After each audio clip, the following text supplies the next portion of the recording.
aqui nos estúdios da Jovem Pan. Você prometeu que voltaria, né, Paula, para falar do furacão Otis, que atingiu principalmente Acapulco, no México, ontem. Costa Leste, exato.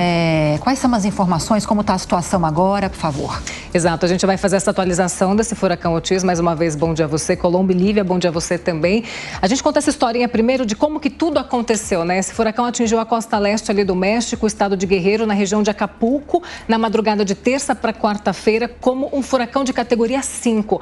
A maior das categorias dos furacões, categoria 5, uma categoria altíssima. E foi um furacão completamente inesperado, porque as autoridades esperavam um furacão, mas um furacão de categoria 1, ou seja, um furacão menos intenso ali na região. As imagens são assustadoras. O furacão realmente deixou a região de Acapulco completamente devastada, porque ele foi muito forte, com rajadas de vento de até 315 quilômetros por hora, de acordo com algumas atualizações. Mas, na hora que ele tocou o solo, ele chegou a 275 quilômetros por hora. Essa era a força dos ventos no momento em que esse furacão atingia ali a região de Acapulco. Muitas pessoas ficaram sem energia na região, mais de 1 milhão de pessoas sem energia na região, ficaram ali completamente desabrigadas, algumas pessoas também, alguns pontos de alagamentos, inundações sobre as regiões ali também de Acapulco, imagens impressionantes. Inclusive, o próprio hotel da gravação do Chaves, Hotel Empório, também foi destruído à frente desse hotel, justamente por causa da força desses ventos. Eu conversei com algumas agências, algum pessoal da meteorologia mesmo, alguns meteorologistas, que afirmaram para mim que assim que esse furacão tocasse o solo ali da região de Acapulco, ele já perderia força, perderia intensidade. Foi exatamente isso que aconteceu. Na manhã de ontem, entre a manhã e a tarde de ontem, ele chegou à categoria 2. Então, ele diminuiu a intensidade, diminuiu a força, porque assim que ele toca o solo, ele perde a intensidade, ele perde a força da temperatura da água. Então, tocou o solo, perdeu a intensidade e, olhando as agências meteorológicas ontem à noite do México, ele passou de furacão para uma baixa pressão.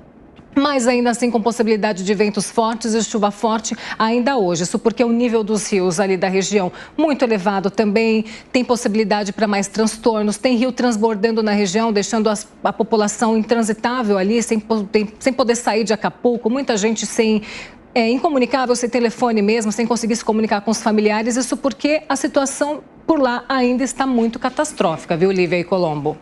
Mas apesar disso tudo aí, não há informação de mortos, né? Não há informação. E apesar de ter sido surpresa, como você lembrou aqui, né? Exatamente. A intensidade do furacão, né? Exatamente. Não há informações de mortos, nem feridos também sobre a região. E é exatamente isso que eu falei, que o Colombo falou também. Era um furacão inesperado. Todo mundo esperava que tivesse um furacão, mas com menor intensidade, categoria 1. Foi de categoria 5 esse furacão e provocou exatamente essas destruições. Vários hotéis de luxo, inclusive na região de Acapulco, foram devastados, completamente destruídos por causa da força desse furacão. Foi um furacão histórico, inclusive na região ali de Acapulco, nunca visto antes. Algumas autoridades falaram que foi um furacão completamente destrutivo que passou ali na região. E a tendência agora ainda é de ventos e chuva forte, mas sem a atuação desse furacão em campo, no solo ali da região do México. De acordo com o nosso editor de internacional, Fabrício Naides, que ele passou algumas regiões aqui para mim, região de Oaxaca ainda com possibilidade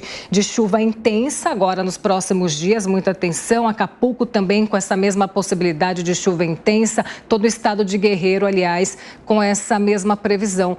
Então, enfim, a gente falou agora há pouco das águas, né, dos oceanos mais aquecidas, então olha só, em todo o mundo tem mais chance, mais possibilidades de a partir de agora com essas águas termos essa condição de furacões, ciclones e tudo mais, em todo mundo mesmo.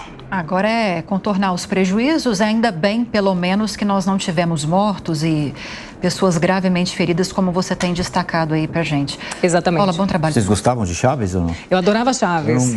Sabe que eu nunca consegui gostar? Eu assisto até hoje, na verdade, não queria falar isso. Eu tava vendo aqui o episódio de Acapulco.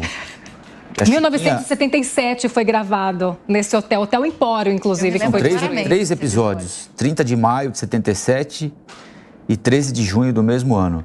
A trama tem a viagem de Chaves para Acapulco como tema central. No programa, todos os personagens se hospedam num hotel, que é esse hotel aí que foi destruído, né? Exatamente. Quando a Chiquinha vence um prêmio para visitar as praias do local. E aí tem aquela música Boa Noite Vizinhança, que aparece na última. Boa Noite Vizinhança, isso aí. A última parte marcou o arco de Acapulco na memória dos telespectadores brasileiros. Isso aí. Lívia Zanolini assistindo Chaves. É uma criança de 5 anos. Ah, eu adoro. A mesma também. piada de ontem, a piada É a piada de hoje. Eu vou rir É do isso. mesmo jeito. Paula, Isso obrigada, aí. viu? Muito bom. É mais pra vocês, gente. Bom que não teve Bom ferido, trabalho. né? Bom que não Só teve por isso ferido. a gente está, claro, Sim, tratando claro, do assunto com mais A gente está ainda apurando, né? Fazendo essa apuração dos estragos da região e, por enquanto, sem essa notícia. A gente continua acompanhando e vamos ver, né?